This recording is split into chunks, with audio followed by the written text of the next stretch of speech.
Igbo ekele m unu. Anyị mana ekele onye nyere ahụrụ, ekele onye nụrụ chi ya.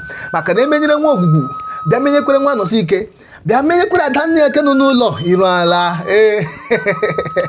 Oh yeah, so I still remain your favorite custodian of Igbo culture and tradition, High Chief Awuze Golden Seed, the Oracle, or the Mbwemekembunam of the Holy Kedru na Lekwebere.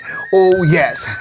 In today's episode of Igbo history, we're going to be looking at the NNE and NNA concepts in Igbo names. Yes, the NNE and NNA concept in Igbo names. In Igbo land, we hear people answer names like Akunna, Nnenna, Nnadozie, Chibunna, and lots more. Now, it will interest you to know that the Nna in Igbo names does not necessarily reference to a monotheistic deity and does not necessarily talk about a person's direct father. Yes, Nna names are about the collective of ancestors and all who come under them. Nna names are rooted in Igbo ancestral veneration. So they are about the protective powers of the ancestors and about reincarnation. So in essence, what we are saying is this. When you hear people answer names like Akunna, which is translated as the wealth of our father. Now, we are not talking about the immediate or the direct father of the person. Yes, so Akunna means the wealth of our forefathers. The wealth of our forefathers, or the wealth of our fathers, the wealth of our ancestors. So the Nna concept in Igbo names does not refer to a person's direct father. It also doesn't refer to a monotheistic deity. That means it does not refer to one particular deity. Yes, that is just it. So I have people oftentimes when explaining Nna concept in Igbo names, they make that mistake to ignore the fact that we are not talking about a person's direct father. Most Igbos today who doesn't have that idea, most Igbos today who doesn't have the knowledge of what we are talking about, especially when they want to name their child, they think they are naming the child to represent their image. But the truth is this: in Igbo cosmogony, our ancestors, that's our forefathers, our dead loved ones, are not totally wiped off from our existence. They're not totally wiped off from our discussions. They're not totally wiped off from our living. All right. So that is why they're always immortalized. They're always immortalized. We believe that even our dead fathers, our ancestors, are also part of our work, of our living, of our existence here on earth. For those of us who are still alive. Yes, because the Igbo nation believes so strongly that where you are coming from is as important as where you are, and it is also as important as where you are going to. What we mean is this: your forefathers, they played an important role, and they're as important as you are right now, that the ones who are present. And you as present is also as important as the ones that are to come. So no one is left behind, no one is left out. You get that?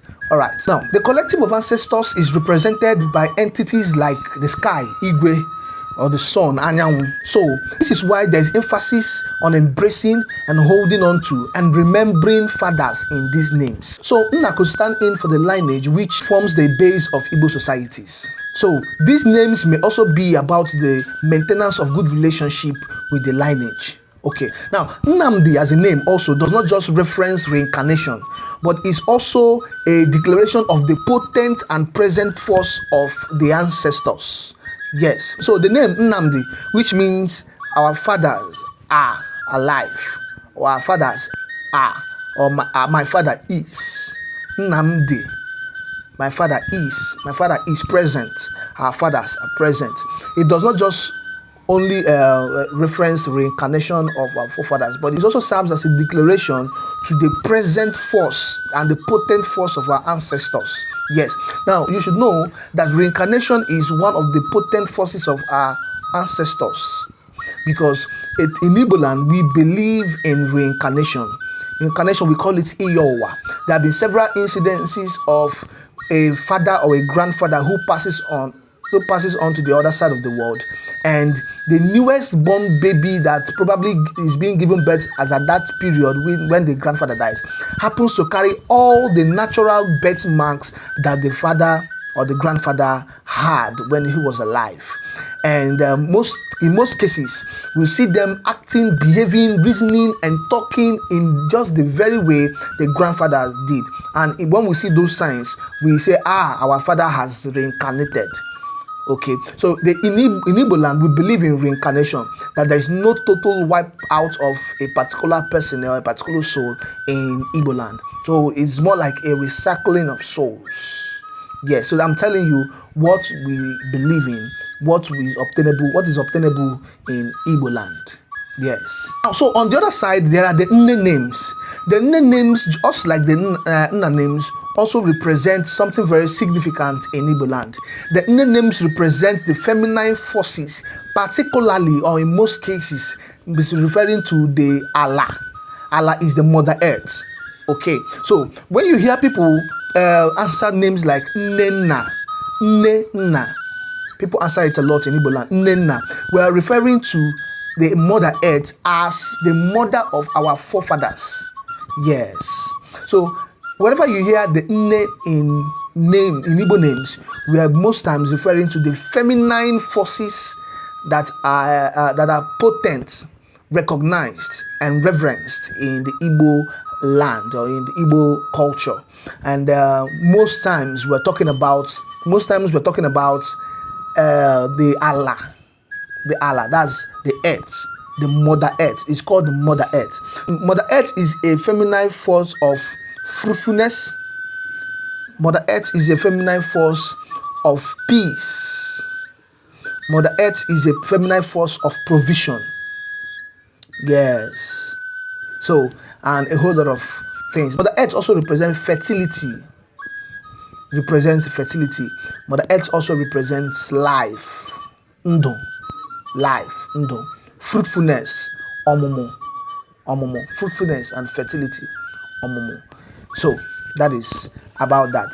So, but most we make videos like this to educate those of us who don't know, and also to bring it to our notice that, when you have a consciousness of a particular name that you are answering, when you have the right consciousness and the right knowledge of a particular name that you are answering, you will make bold in it. You can make bold in it, okay? That is it. So I just hope that this video has taught you one or two things. So please look out for those names that your friends answer, your friends who are Igbos answer. Look out for those names that your brothers, your siblings answer, that has the Nna on the Nne names. Look at this video, make this interpretation, and you will get the real meaning, the core meaning of those names. And with that, you can be able to live a more existential life, especially with the knowledge of the kind of name you are bearing. Thank you very much for listening to us in this episode of Igbo History. We'll come again next time. Please, if you have not subscribed to our YouTube channel, I urge you, please subscribe to our YouTube channel. Few days ago, we celebrated 100 subscribers. Yes, it's a very big win for us because we started from the scratch, and in less than 2 months, we hit 100 subscribers. If not for you, how could we have done that? So please, if you know you've not joined in, if you know you've not subscribed to our YouTube channel, just go ahead and click the subscribe button right below and turn on your notification button so that once we post our newest videos, you will be the first person to get alerted. You'll be the first person to get alerted about it. All right. So till I come your way next time, I still remain your favorite custodian of Igbo culture and tradition, High Chief Awuzie Golden Seed Oracle, or the Mbwemeke Mbunambo of the Holy Kedru na Lekwebere. Oh yes, Igbo Gadiriri.